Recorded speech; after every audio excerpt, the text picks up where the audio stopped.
Salut la compagnie, c'est Jules Melon et aujourd'hui dans un procédé critique, attention, très gros morceau puisque je vais vous parler d'un des films cultes de l'histoire du cinéma américain sorti en 1968 et réalisé par Franklin Schaffner, La planète des singes ou Planet of the Apes en VO, qui a connu plusieurs suites d'ailleurs que je n'ai pas toutes vues, ainsi que des remakes, reboots que voilà, je me suis plus ou moins fait récemment, à qualité inégale. Il y en a un, voilà, ça me fait mal de le dire parce que c'est quand même Tim Burton, l'un de mes réalisateurs préférés, qui n'est pas réussi du tout. Bon, il faudra que je le revoie un jour. Et le reboot récent en forme de trilogie que j'ai rattrapé il y a quelques mois, qui est vraiment très bien. Donc voilà.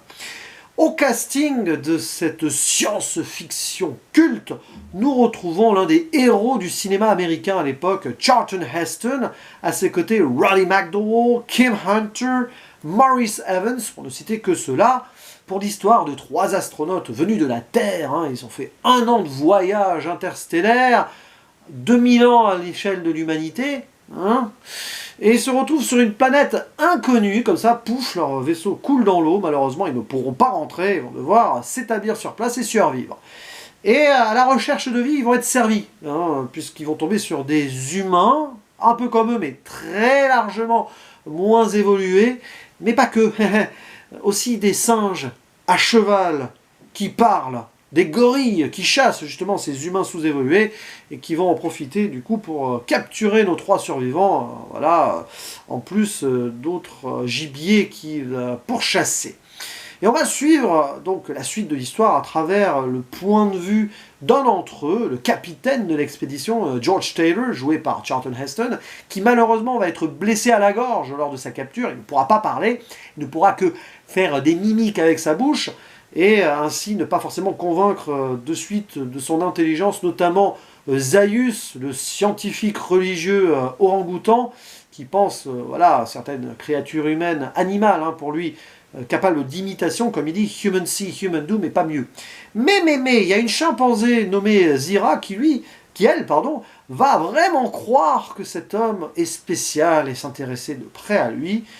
Et voilà, certains singes vont se demander si ce ne serait pas potentiellement un chaînon manquant de l'évolution et qu'on pourrait en apprendre plus sur le passé des singes. Et notre George Taylor ainsi que certains singes vont plus ou moins s'associer et devoir défier l'obscurantisme local, donc de ces religieux. On est dans une sorte de théocratie menée par les orang-outans là. Et voilà, j'en dis pas plus. Voilà, si ce n'est que George Taylor s'attache à une humaine locale qu'il surnomme Nova, etc., etc.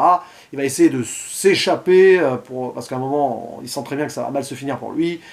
Et c'est grandiose. Alors c'est un film qui déjà, voilà, dans son déroulement est très bon. Il reprend les bases d'un roman qui est sympa, vraiment, que j'ai bien apprécié lire, tout en apportant le contexte politique de l'époque. Au scénario, d'ailleurs, nous avons 2 hommes, dont un, Rod Serling, que j'aime beaucoup, puisque c'est le créateur de la 4e dimension. Et on voit sa faculté d'écrire des histoires passionnantes avec cette touche politique, comme dans beaucoup d'épisodes de cette série culte que je vous recommande vivement.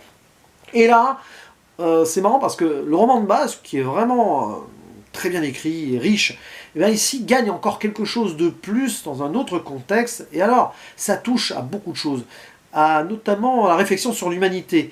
Et ici, Charlton Heston est brillant, du moins son personnage l'est d'autant plus qu'il est misanthrope dès le début du film, il est très négatif, tout ça, il n'aime pas ses congénères, limite il s'est engagé sur cette mission en sachant qu'il ne reviendrait plus, pas pour la science, mais pour s'éloigner de tout ça, et vivre loin de cette folie de l'homme qui est capable de tuer ses voisins et de bombarder aussi ses frères. Et c'est terrible parce que là il va être face à un dilemme, la survie, et devoir défendre son humanité face à ces singes, et se considérer plus intelligent ou tout aussi intelligent qu'eux. Et c'est vraiment un beau contre-pied, surtout à l'époque, parce que Charlton Heston il jouait vraiment des héros, etc. Là, il y a ce côté cynique que j'aime beaucoup. Et c'est un film qui parle donc de l'humain, de ce qu'il a pu faire, de la réflexion aussi sur ce qu'il peut créer comme dommage sur la nature, sur comment il peut exploiter certains animaux, ici l'humain étant exploité en tant qu'animal par les singes, comme lui il exploitait les singes sur la Terre et d'autres animaux. Voilà, Téléprix qui croyait prendre, grosso modo. Et en plus, vous avez aussi cette situation géopolitique, évidemment autour de la guerre froide, mais aussi de la ségrégation, du racisme envers les Noirs à l'époque aux États-Unis, puisqu'il y a certaines castes, etc. Et ces singes qui méprisent donc les humains tels des esclaves ou des animaux. Aussi une lecture historique par rapport à comment l'Empire, voilà, l'Espagne et autres grandes populations hein, de l'époque qui ont découvert les Indiens d'Amérique, par exemple, pareil, ils les traitent exactement comme cela. Quand on voit Christophe Colomb, 1492, hein, le film avec Gérard Depardieu, hein, de Ridley Scott, par exemple, dont j'ai parlé il n'y a pas longtemps, vous voyez, un certain air supérieur comme ça, l'humain a souvent fait des erreurs dans son histoire, et ici, l'un d'entre eux est témoin de comment d'autres créatures peuvent commettre les mêmes erreurs, et du coup, il voit comment c'est que d'être victime de tout cela. Oui, j'en bafouille un peu, mais c'est tellement riche et puissant que ça mériterait une analyse. De toute façon, des analyses sur ce film, il y en a eu des milliers, j'imagine. Mais c'est assez incroyable d'imaginer ce film sorti comme ça au grand public, avoir un tel succès à l'époque. Le producteur n'imaginait pas d'ailleurs que ce serait aussi puissant et profond, il a laissé faire, et tant mieux, parce que ça nous permet ici d'avoir un pan historique ultime du cinéma, où quand l'art et l'histoire sont étroitement liés, avec cette vision aussi potentiellement à venir. Je ne vais pas dire pourquoi, parce que le final, bon, si vous n'avez pas vu ce film, franchement, même ceux qui n'ont pas vu le film connaissent un peu la conclusion. Je ne vais rien dire quand même, hein, au cas où. Mais alors, cette fin, qui est terrible, terrible pour notre personnage principal d'ailleurs, en soi, mais terrible pour nous spectateurs qui voyons le film. Et la première fois que j'avais vu donc, ce final, comme je pense 90% d'entre vous hein, qui avez découvert ce film il y a quelques années, quelques mois, je ne sais pas, tout le monde, je pense, a été estomaqué. Alors, en soi, c'est pas au niveau de la révélation qui, si on réfléchit bien, est pratiquement logique hein, sur certains points quand même, des singes qui parlent, ouais, bon, voilà, ou alors c'est du raccourci scénaristique, mais au final non.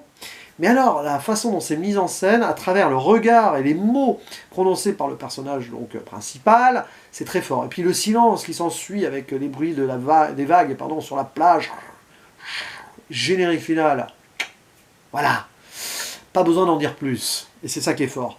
Et sinon, à part ça, très belle réalisation aussi, belle musique de Jerry Goldsmith, hein, qui était déjà assez réputé à l'époque. Alors je ne sais pas si c'est pas l'un de ses premiers grands films au niveau de la composition. J'ai un doute en disant cela, mais bon, il en fera encore d'autres par la suite. Et des fois, la caméra qui se retourne, qui bouge très vite dans des scènes d'action, quand George Taylor s'enfuit, c'est très bien fait. Je ne sais pas si Charlton Heston fait toutes ces cascades, mais il en fait la plupart, c'est clair. Physiquement, il se donne à fond, l'acteur, et on sent que tout le monde était totalement impliqué dans le projet. Hein. C'est ce genre de film qui respire vraiment la réussite de partout et qui marque clairement les esprits. Voilà.